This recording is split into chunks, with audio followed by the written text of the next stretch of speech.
But, here's the interesting thing about this whole campaign to me, the way Democrats in two sides of this camp argue. If your candidate has a bad relationship with the press, that's a reason to vote for my candidate.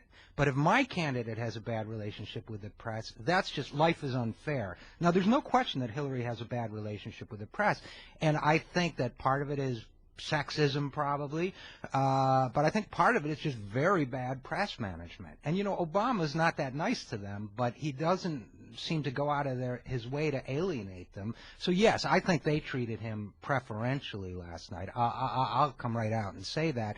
But I think they've helped Hillary along the way, too, because I think they sustained a couple myths about her without question, that she had more experience, which, maybe she does, but it's debatable, that she was inevitable at the time that she wanted everybody to believe she was inevitable. So the press hasn't been uniformly bad to Hillary. They certainly have been in these debates, but they've cried wolf so much and complained about the press, even when they were getting pretty favorable press, that now when they have a real complaint, it's not landing. Now it just seems like you're playing the victim card. I think that's exactly right, actually, RJ. And another phenomenon that I see happening is the Clinton camp used intimidation with the press, which the Bush camp has used very well for 8, 10 years, depending on when you start his run for the presidency. But that stuff breeds a lot of resentment. Right. And once a couple of knives go into Caesar, then people go, oh, I think we're about to take Caesar down, right? And they all take out their knives and start plugging away. And so it looks like they got her on the ropes, and so they're all going to get her. It is the sense I get. And some of that is built up from the 1990s. Some of that is built up. Some of that is totally unfair because it's, I think, envy on the parts of a lot of the press. Hey, we grew up with these guys. Why are they in a position of power and we're just covering them?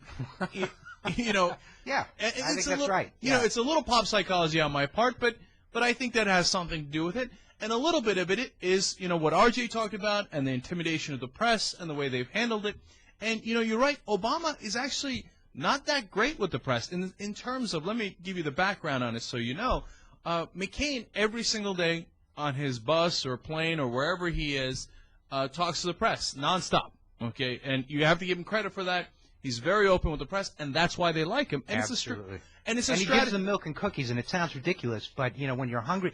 I went, just to see what it was like, I went to a press event for Obama, and I stood out in the hot sun for 2-3 hours, and they weren't very nice, and they didn't give lemonade, and I had to go to the bathroom. You can't go to the bathroom. It was ridiculous. So, yeah, you program me with that kind of abuse for 4, 5, 6, 10 years, and then someone comes along and invites me on the bus, feeds me milk and cookies, and jokes with me. Yeah, I'm not going to take him up. Now, it's not right, but I'm not going to take them apart on the press. Somebody treats me like dirt, and I get the chance to go after. This is another point I have about the Clintons.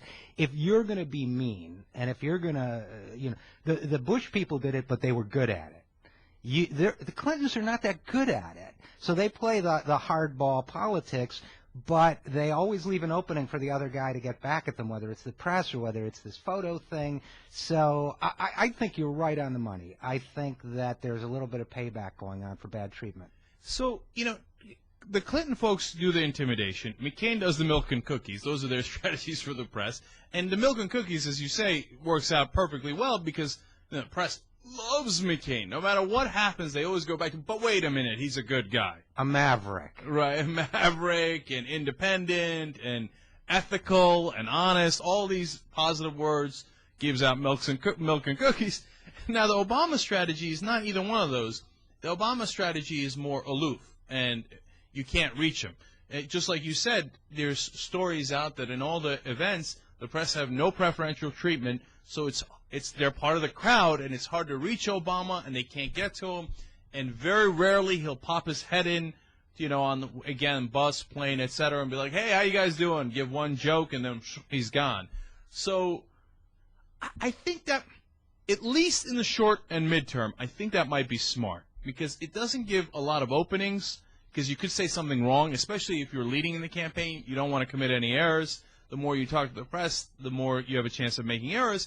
And as good as John McCain's press is, he also does make a lot of mistakes. You know, we're going to be in Iraq for 100 years. I don't know anything about the economy. Right. You know, yeah, I mean, I can't believe he said that. And that's part of the downside of talking so much.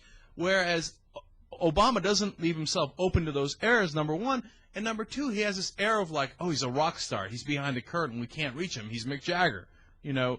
And I think that helps his, you know, his sense of being this cool, unreachable guy that others look up to, even the press. Remember, always remember this. I know it should be rather obvious, but the press are actually human beings. Right. And they get affected, like almost everybody else does, by the things that human beings get affected by.